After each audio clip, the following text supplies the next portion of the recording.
Ever taste a meal that carried struggle, pride, and love all in one bite?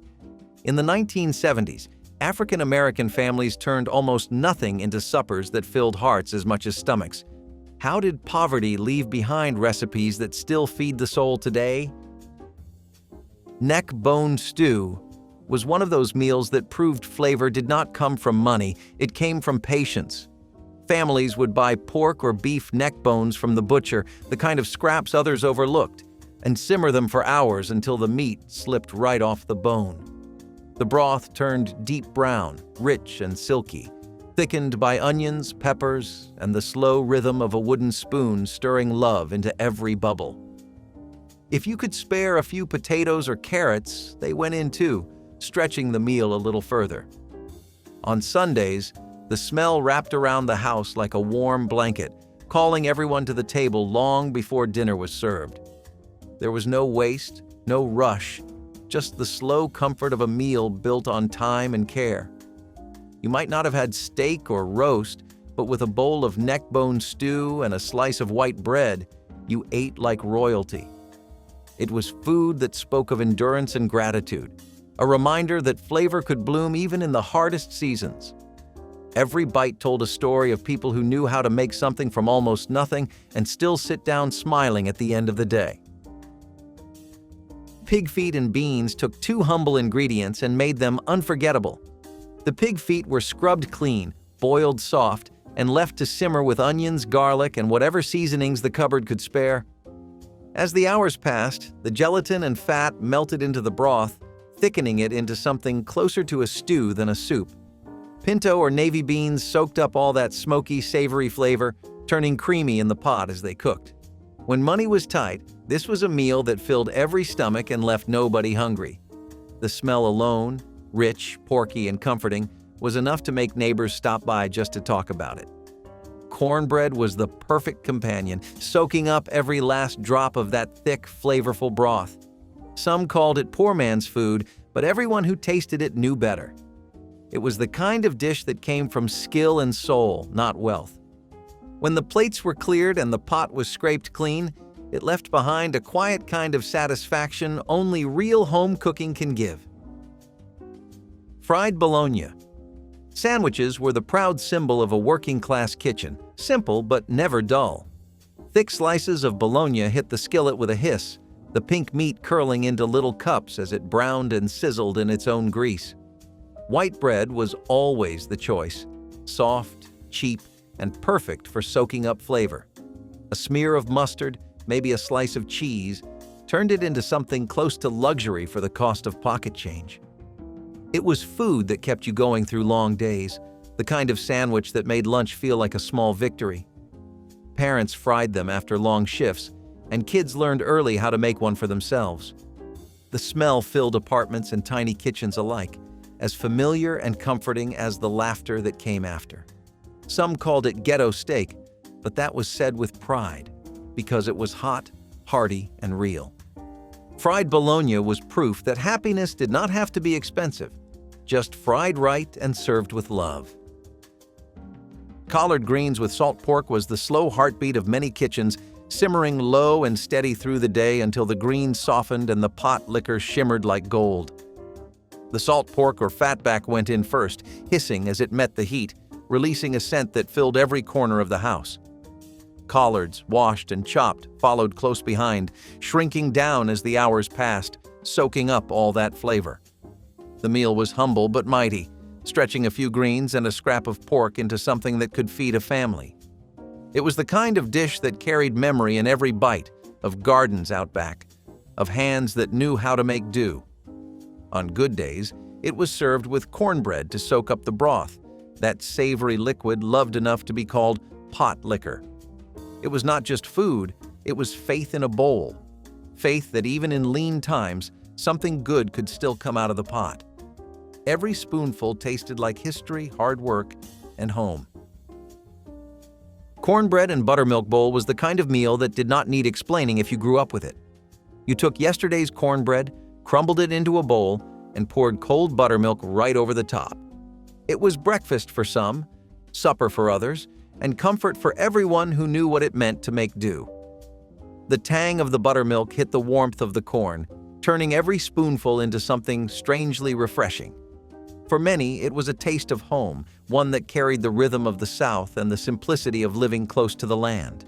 No meat, no sides, just a spoon and a quiet moment. It was food that humbled you, but also filled you with gratitude, a reminder that satisfaction had nothing to do with price tags. Families who had little to spare still found joy in that bowl. Some added a drizzle of honey if they could afford it, others sprinkled in a pinch of salt or sugar. However it was made, it always carried a sense of peace, a small victory in hard times. Every bite was a memory, every sip a reminder that life's sweetness could be found in the simplest of meals. Cornbread and buttermilk was not just food, it was a feeling, one that filled more than just your stomach. Potted meat on crackers was a pantry staple that showed up when paychecks ran thin, but hunger did not wait.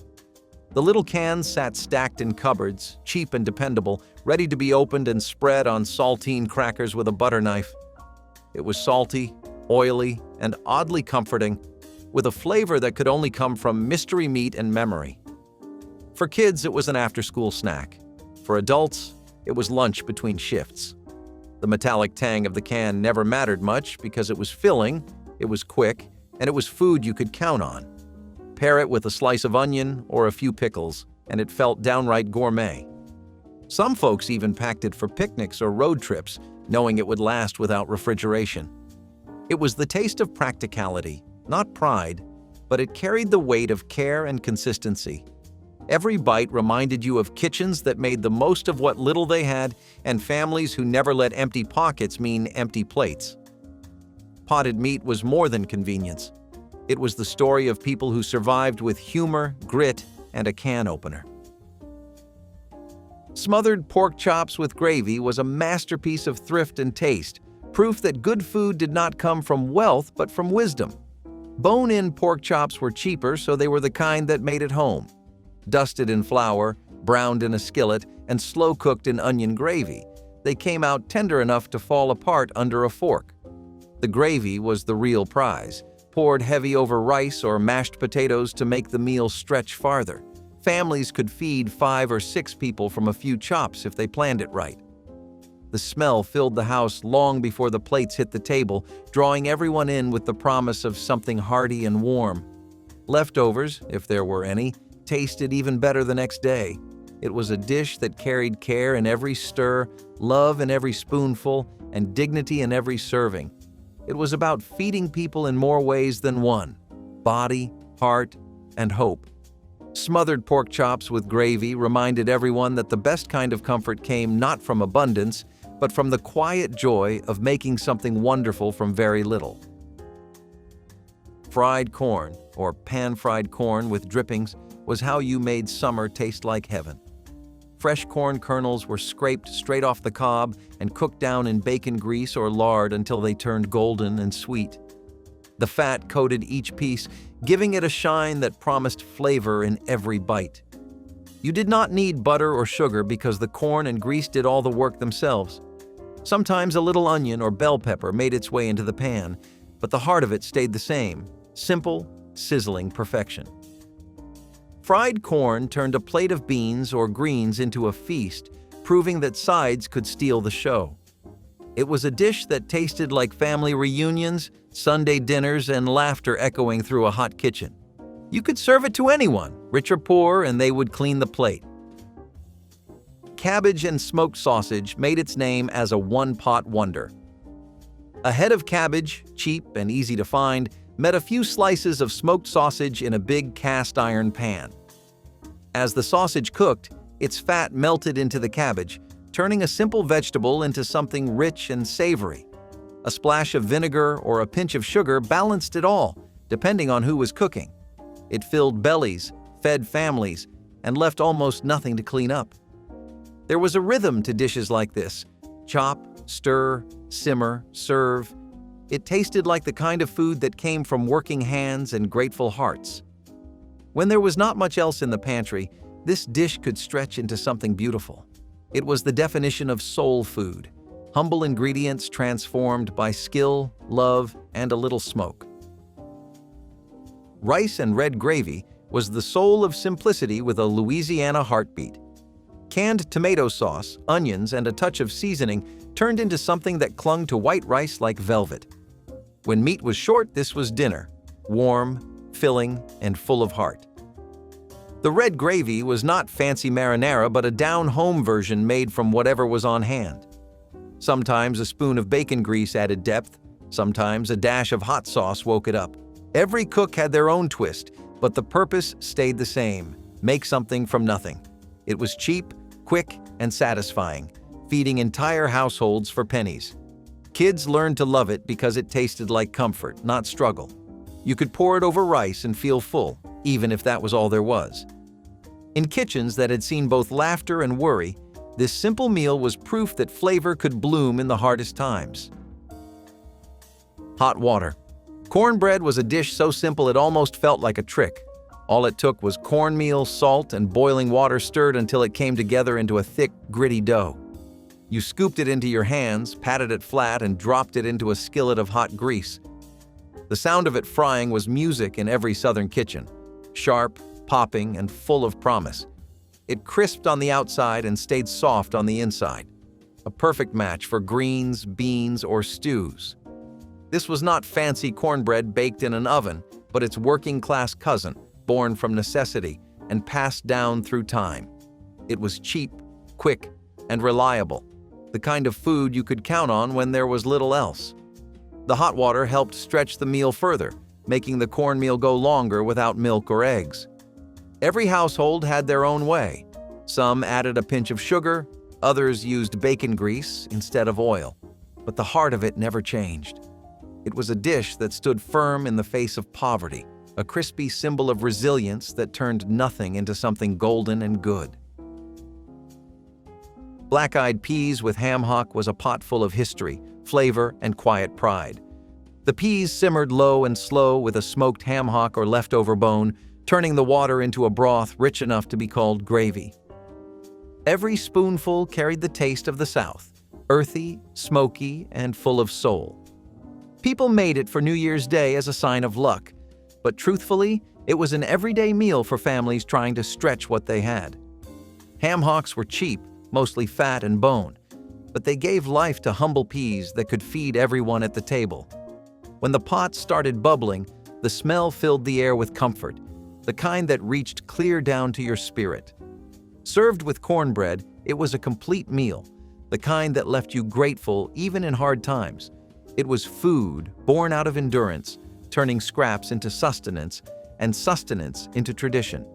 Every bite was a reminder that no matter how tough life got, flavor and faith always found a way to meet in the pot. Gizzards and gravy over rice was the kind of meal that taught you not to waste a thing.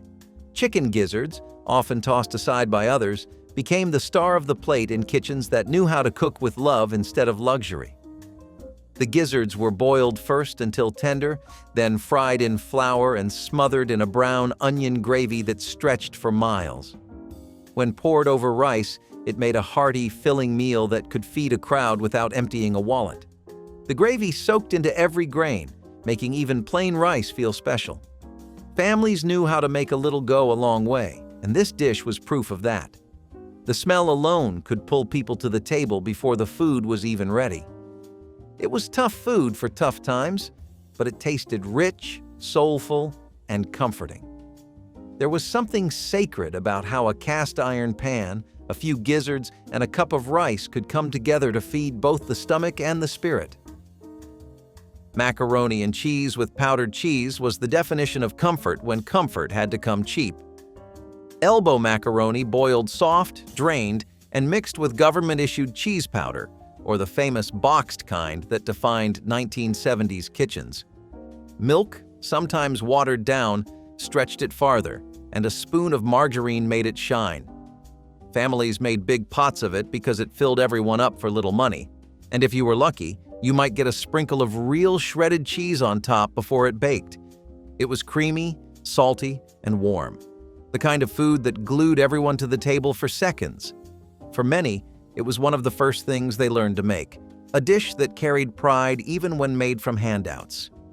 Kids did not care that it came from a box, they just knew it tasted like home. In poor households, macaroni and cheese was not just a side dish, it was dinner, pure and simple. It proved that even powdered cheese could taste like love when stirred with enough care. Canned mackerel patties were the answer to seafood cravings when fresh fish was far too expensive.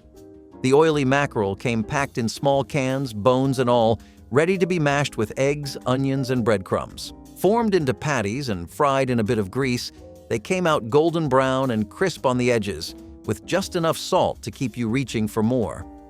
The smell might have been strong, but so was the satisfaction. Families served them hot with rice or cold between slices of white bread with mustard, depending on what the day called for. They were cheap, filling, and reliable, perfect for stretching a can into a full meal for a family. This was not restaurant food. It was survival with flavor. When money was tight, you learned to turn whatever you had into something worth eating, and mackerel patties proved that with every bite. They may have come from a can, but they tasted like effort and care. Sweet rice pudding turned leftovers into dessert magic. Whenever there was cold rice sitting in the pot from last night's dinner, it did not go to waste. You mixed it with evaporated milk, sugar, and a touch of cinnamon or nutmeg, then baked or simmered it until it turned creamy and rich. Sometimes a handful of raisins went in if you had them, but even plain, it was heaven in a bowl. The smell alone could stop conversation, that mix of warm milk and spice floating through the house. Kids licked the spoon, waiting for the pot to cool just enough to sneak a taste. It was proof that sweetness could be born out of scraps, that comfort could come from something as simple as rice and sugar. For poor families, desserts like this were a luxury, homemade, heartfelt, and shared with everyone at the table. It might not have looked fancy, but it was love cooked down to its simplest, sweetest form. Fried green tomatoes were a southern secret that found their way into every kitchen that had a garden. When tomatoes refused to ripen before the weather turned cold, folks sliced them up, dipped them in cornmeal, and fried them until golden. The tart bite of the green tomato met the salty crunch of the crust, creating something completely addictive. You could serve them for breakfast, lunch, or dinner, and they fit right in beside anything from grits to fried chicken. The dish was born from thrift. Nothing went to waste, not even an unripe tomato. For many, it was the taste of summer holding on a little longer. The sizzling sound in the skillet, the smell of cornmeal frying in grease, it all felt like home. Some folks topped them with hot sauce, others with a little salt and pepper, but everyone agreed they were the kind of simple food that never disappointed. Okra and tomato stew was what you made when the garden was generous, but the wallet was not. Sliced okra, fresh or frozen, simmered with canned or homegrown tomatoes until everything melted together into a thick, flavorful stew. The okra gave it that smooth, silky texture, while onions, bell peppers, and garlic added depth. Sometimes a bit of sausage or ham bone made it in, but most of the time it stood fine on its own. Served over rice or with cornbread, it could stretch into 2 or 3 meals if you planned right. The smell of simmering vegetables filled the house, warm and earthy. It was a dish that reminded people how abundance did not always mean expense. You could taste the labor of every hand that grew, picked, and stirred it. Okra and tomato stew was not just food, it was a celebration of making do, one spoonful of hope at a time. Homemade syrup biscuits were the sweet taste of ingenuity. When store-bought sweets were out of reach, families made their own syrup from sugar, butter, and water boiled down until thick and golden. That syrup got poured over fresh biscuits, still warm from the oven, soaking into every crumb. It was sticky, sweet, and utterly satisfying, the kind of food that made children grin and adults close their eyes with gratitude. Biscuits were cheap to make, needing only flour, shortening, and a little milk, and they filled bellies fast. You did not need frosting, fruit, or store candy when syrup biscuits were on the table. They represented a kind of resourceful joy, the ability to create something beautiful from almost nothing. Every drizzle was a reminder that sweetness could come from hard work and imagination. For those who grew up poor, syrup biscuits were not just dessert. They were proof that love could taste like sugar and butter on a hard day. canned salmon croquettes were the pride of a Sunday supper in many homes. The pink salmon came out of the can with bones that were mashed smooth into the mixture, combined with onion, egg, and breadcrumbs to form neat little patties. They sizzled in a pan of grease until crisp and brown on both sides, the smell alone enough to call everyone to the table. Served with rice, grits, or plain white bread, they made a meal that felt like a celebration even when times were tough. Some cooks added hot sauce or lemon to brighten the flavor. Others kept it simple, trusting the salmon to speak for itself. What mattered most was the care put into each patty, each flip in the pan. The crackle of frying croquettes sounded like tradition being kept alive, one meal at a time. In kitchens where money was scarce, this dish reminded families that dignity and flavor were never out of reach. Stewed chicken backs and necks were what families made when they could not afford the fancy cuts, but still needed a meal with heart and substance. The butcher's scraps became treasure once they hit the pot, simmered low and slow until the broth turned golden and rich. Onions, celery, or a carrot if you had one went in next, and the smell told you something special was coming, even if it did not look that way at first glance. The meat was tender, barely hanging onto the bone, flavored by time more than by any expensive seasoning. You might pour it over rice or sop it up with a slice of cornbread, but either way it filled the belly and soothed the spirit. It was the kind of dish that taught patience, thrift, and gratitude all at once. Kids who grew up on it might have called it poor food, but years later they called it comfort. There was something about the way the bones gave up every drop of flavor that made the soup feel like medicine for tired hearts. Nobody measured or followed recipes. They cooked by instinct and taste. Stewed chicken backs and necks were more than just dinner. They were a reminder that nothing in the kitchen or in life had to go to waste. Fried apples with sugar and butter were what you made when dessert money ran out, but sweetness was still wanted after supper. Bruised or overripe apples that could not sell at the store became gold in a skillet, sliced thin and tossed into bubbling butter until their edges softened and shimmered. A handful of sugar turned them syrupy, caramelizing into thick amber sweetness that clung to the spoon. A dash of cinnamon or nutmeg made the whole house smell like warmth and love. You could pour them over biscuits, spoon them onto pancakes, or eat them straight from the pan with your fingers if no one was looking. Even the poorest kitchen could make fried apples taste like a celebration. You did not waste fruit back then. You gave it a second life.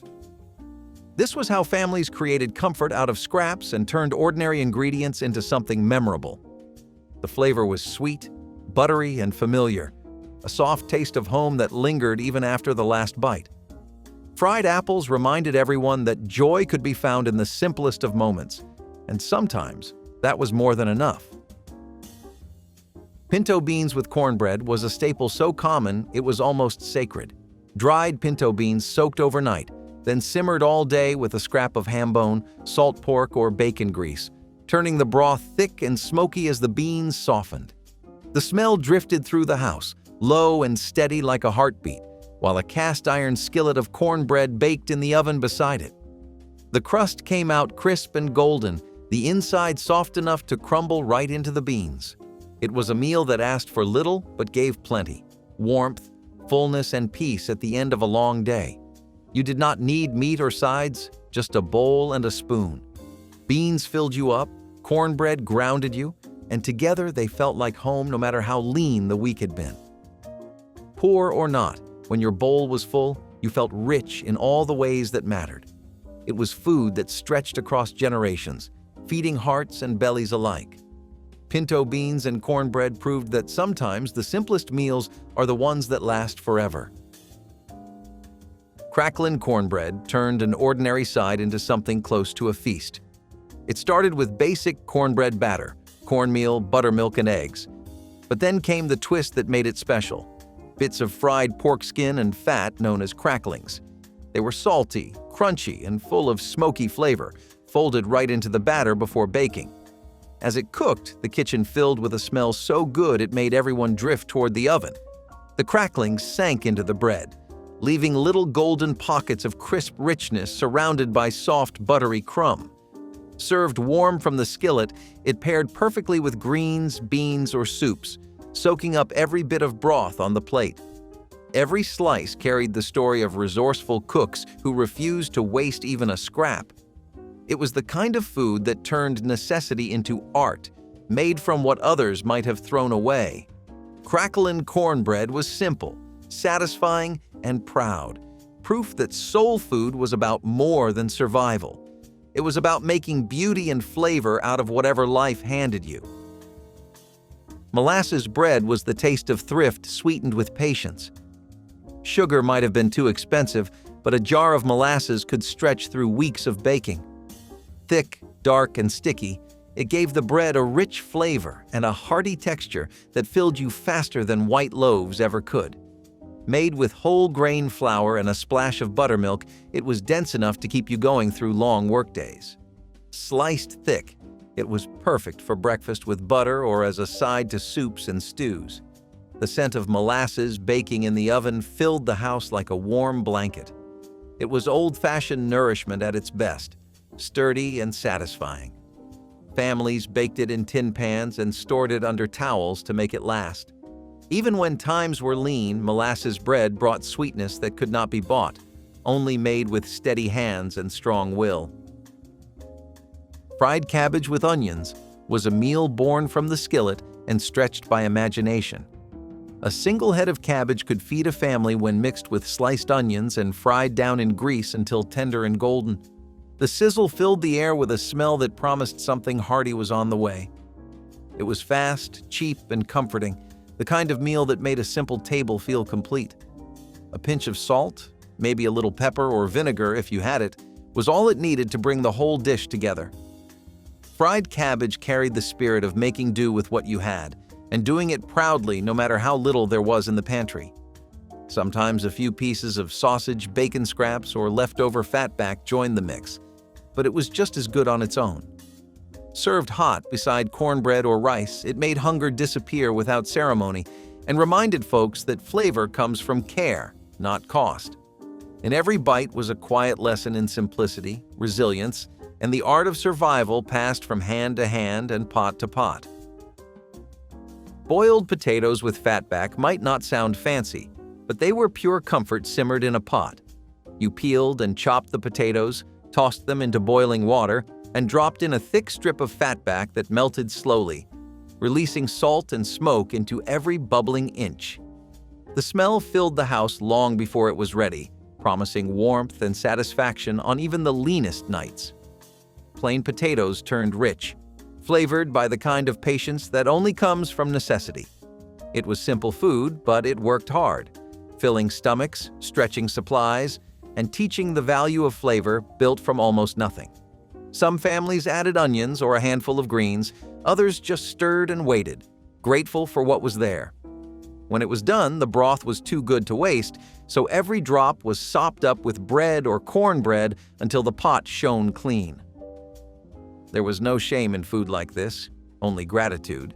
It tasted like survival done right, humble and hearty. In kitchens where nothing went to waste, boiled potatoes with fatback proved that comfort could live in the simplest meals, feeding both body and soul with salt, smoke, and love passed down through generations.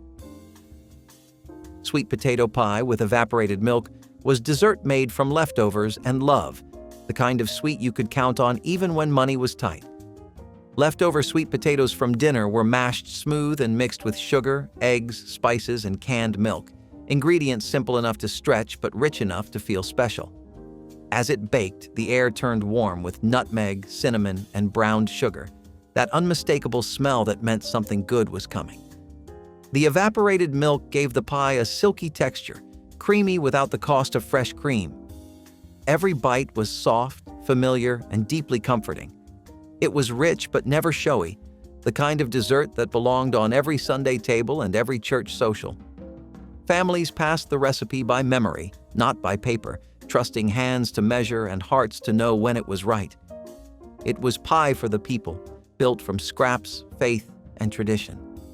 Each golden crust carried proof that sweetness could come from struggle, and that dessert was never just food. It was history baked in love. rice and gravy with scraps was a working family's masterpiece, turning what others might throw away into something worth gathering for. Every kitchen knew how to make it. Scrape the pan after frying meat, stir in flour, pour water or broth, and let it thicken slow into gravy. Even a few bones or bits of fat gave it depth, transforming the plainest meal into something rich and full of pride. Poured over rice, the gravy clung to every grain, warm, salty, and alive with the taste of home. This was food born from rhythm, learned through sight, sound, and smell instead of recipes. It did not need meat to feel like dinner. For those who worked hard and earned little, it was a kind of reward, a reminder that comfort could be made with your own two hands. Nobody complained about rice and gravy. It filled bellies and lifted spirits. It was humble food made right, carrying the flavor of care and the quiet joy of knowing tomorrow there might still be enough. Cornmeal mush with syrup drizzle was breakfast for people who worked before the sun came up. Cornmeal was stirred into boiling water, thickening with every turn of the spoon until it became smooth and heavy, ready to fill empty stomachs for the day ahead. It was plain on its own, but a drizzle of homemade syrup made from sugar, butter, and water gave it sweetness that tasted earned. Some poured it into pans to cool, then fried the slices crisp for the next morning's meal, making the food stretch even further. Hot or cold, it fed families through lean weeks and long winters. It was cheap but honest, a bowl of comfort that never failed. Kids might not have loved it then, but they remembered it fondly later. The warmth, the smell, the satisfaction of scraping the last bite from the bowl. Cornmeal mush taught resourcefulness without apology and sweetness without waste. It was proof that joy could rise from simple things, and that even in the hardest times, there was still room for something warm, steady, and sweet. Souse meat, often called head cheese, was a dish that ensured no part of the pig ever went to waste. Families would boil pig heads, scraping the meat, fat, and skin into a broth that thickened naturally with gelatin. Once pressed into pans and cooled, it became a savory terrine that could be sliced and eaten with bread or crackers. Though humble in origins, it was a way of stretching resources into something filling and practical. For African American families during segregation, souse meat symbolized ingenuity, showing how even discarded parts could be transformed into a sustaining dish. It was often seasoned with vinegar, pepper, and spices to brighten its flavor, making it feel like more than just scraps. Children sometimes hesitated at its unusual look, but adults valued it for keeping hunger away. Souse meat was food born of thrift, history, and necessity, carrying both tradition and resilience to every table it touched. It represented survival cooking at its most determined and creative. Hickory nut milk delivered rich nutrition from the forests when dairy was limited or unavailable. Hickory nuts were cracked and pounded into a fragrant paste, then steeped in hot water and strained to produce a creamy liquid full of natural oils and protein. This drink could be enjoyed warm as a morning beverage or used to enrich cornbread and porridges, offering sustenance without reliance on cow's milk. The technique drew directly from indigenous American practices, which African cooks learned and adapted to their own needs. Hickory trees were plentiful across the Southeast, ensuring a steady supply for those willing to gather and crack the tough shells. Even after emancipation, rural families continued making hickory milk for special dishes, and some Appalachian recipes still call for it today. Its smooth flavor and nourishing qualities illustrate how African American cooks combined local knowledge and Old World methods to create foods of lasting value. Hickory nut milk stands as a quiet but powerful symbol of ingenuity, linking the forest's bounty to a tradition of resilience and culinary skill. Pecan pie brought rich sweetness and a satisfying crunch to church fundraisers and family tables where neighbors gathered after long days of organizing. Fresh pecans, abundant in southern groves, were stirred into a filling of eggs, sugar, and dark syrup, then baked in a flaky crust until the top formed a glossy, caramelized layer. Each slice delivered the warm flavor of toasted nuts balanced by deep, buttery sweetness. Volunteers baked dozens of these pies for community events, knowing the familiar treat would draw crowds and lift spirits. The aroma of pecan and brown sugar wafted through fellowship halls, signaling comfort and generosity. Children learned to crack the stubborn shells, sharing in the work that made each pie possible. Pecan pie stood as a reminder that even in challenging times, families and friends found joy in simple pleasures. Its enduring popularity during the Civil Rights era reflected the strength of tradition and the unspoken understanding that sweetness and solidarity often arrived hand in hand. Sorghum syrup cookies were rustic, chewy, and born of necessity, flavored by the sorghum that poor communities cultivated when cane and refined sugar were out of reach.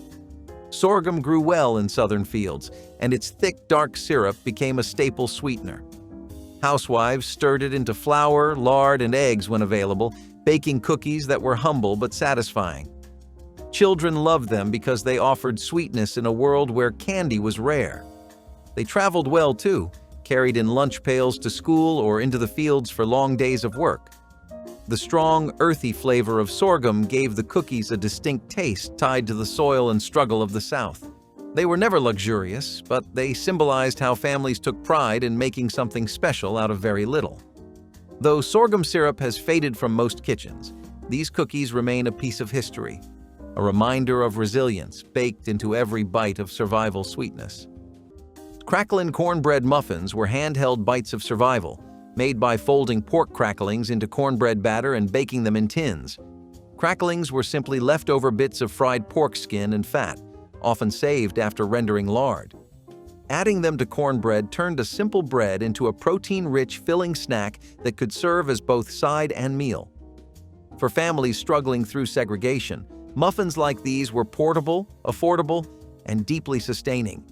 They represented thrift at its best, showing how nothing from the pig was wasted. Children especially loved finding the crunchy, savory pieces inside, while adults valued the fullness it brought to the stomach. Cracklin cornbread muffins tied directly to African American traditions of resourcefulness, blending thrift and flavor in every bite. They were food meant to stretch far, offering energy and comfort alike. Cracklin cornbread muffins were proof that survival could still taste delicious, carrying both resilience and care to the table. Pokeweed greens offered one of the first fresh tastes of spring for people living with few supplies after a long winter. Young pokeweed shoots emerged early and plentifully, but they carried natural toxins that required careful boiling in several changes of water. Enslaved cooks, drawing on African knowledge of wild plants, mastered this technique to create a tender, spinach-like dish that supplied vital vitamins when gardens were only beginning to grow. Seasoned with a bit of salt pork or a sprinkle of wild herbs, poke greens became a welcome sign of the changing season. Long after emancipation, poke salad festivals in Appalachia and the Deep South celebrated this once humble plant, turning a survival ingredient into a community tradition. The careful preparation taught by generations of African American cooks is still followed today, preserving both safety and flavor. Pokeweed greens remind us that deep botanical knowledge and patient cooking transformed a potentially dangerous weed into nourishing food that helped sustain families through the hardest times. Okra and tomatoes turned humble garden produce into a fragrant stew that spoke of summer abundance and frugal ingenuity. Fresh okra pods sliced into tender rounds were simmered with ripe tomatoes, onions, and a pinch of garlic until the vegetables melted into a thick, flavorful sauce. The natural juices created a silky texture that clung to spoon or cornbread with equal ease. Church volunteers served this dish at evening gatherings where activists gathered after long days of organizing, providing a light yet sustaining meal that celebrated the gifts of local gardens. Children who helped harvest the vegetables recognized the flavors of their own backyard plots and felt pride in seeing their work on the table. Okra and tomatoes reflected a tradition of using what the land provided, turning everyday ingredients into something memorable. In the Civil Rights era, it offered comfort and a sense of continuity, proving that simple food could carry the rich taste of community and the enduring spirit of those fighting for change. Hoe cakes were more than just a meal. They were survival cooked into thin cornmeal rounds right on a griddle or even on the flat side of a hoe over the fire. Families without flour or yeast relied on cornmeal, salt, and water, sometimes adding a little fat if they had it. The cakes cooked quickly and could be eaten plain, with syrup, or alongside beans and greens. For many, they were the daily bread, dependable and filling even when money was gone and choices were few. Children grew up with hoe cakes as part of life, learning early that a handful of meal could feed everyone if you knew how to stretch it. They were humble, yet powerful, proof that ingenuity kept people alive during years of hardship. Though rarely seen now, hoe cakes remain a symbol of strength, resourcefulness, and the will to survive against every obstacle. Their simplicity carries a history of resilience that still speaks when they are remembered on Southern tables. Cowpea and collard patties were born of thrift, reusing leftovers by mashing beans and greens together and frying them into hearty cakes. Families mixed cooked cowpeas and collard greens with cornmeal or flour, shaping them into patties that crisped in hot oil. The result was a dish that transformed scraps into something new, filling, and flavorful. For African American families, these patties represented both survival and creativity, turning what could have been waste into nourishment. They were portable, practical, and satisfying, making them perfect for lunches, dinners, or snacks. Children enjoyed them for their crunch, while adults valued the economy of reusing every last bite. Cowpea and collard patties carried deep roots in traditions of resourcefulness, showing how culture and necessity worked hand in hand. They were food that told stories of endurance, proving that even in segregation, ingenuity thrived at the table. Cowpea and collard patties were resilience fried into every golden bite. Roasted gourd seeds turned the remnants of pumpkins and native gourds into a vital source of fat and minerals.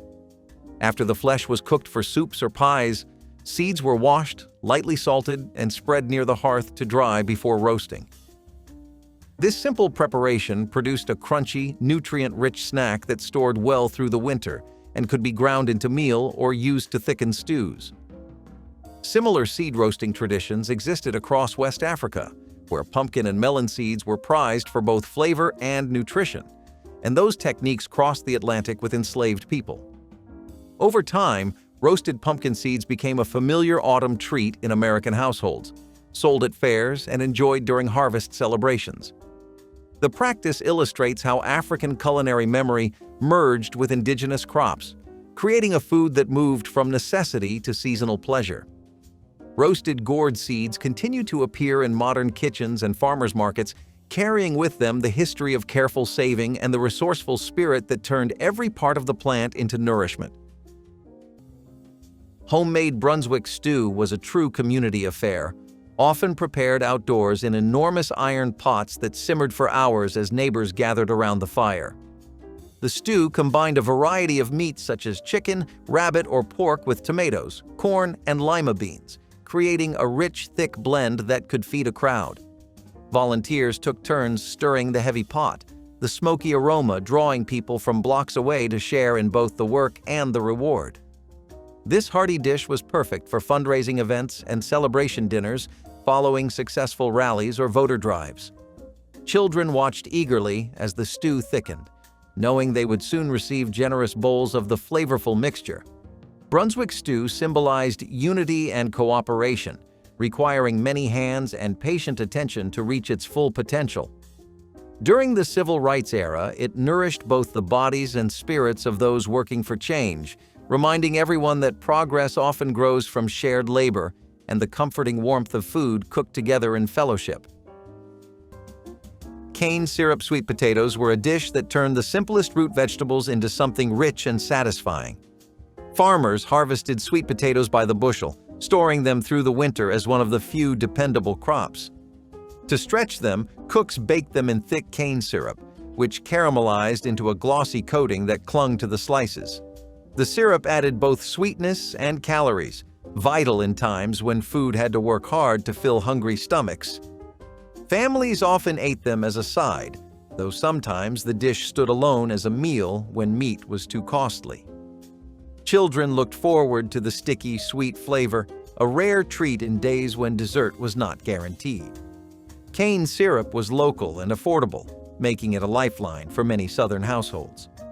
Though this dish has mostly vanished, it once filled tables with warmth, proving that even in hard years, people found ways to create comfort from what little they had. Which of these old dishes took you home? Tell us in the comments, like the video, and subscribe for more stories served straight from the soul.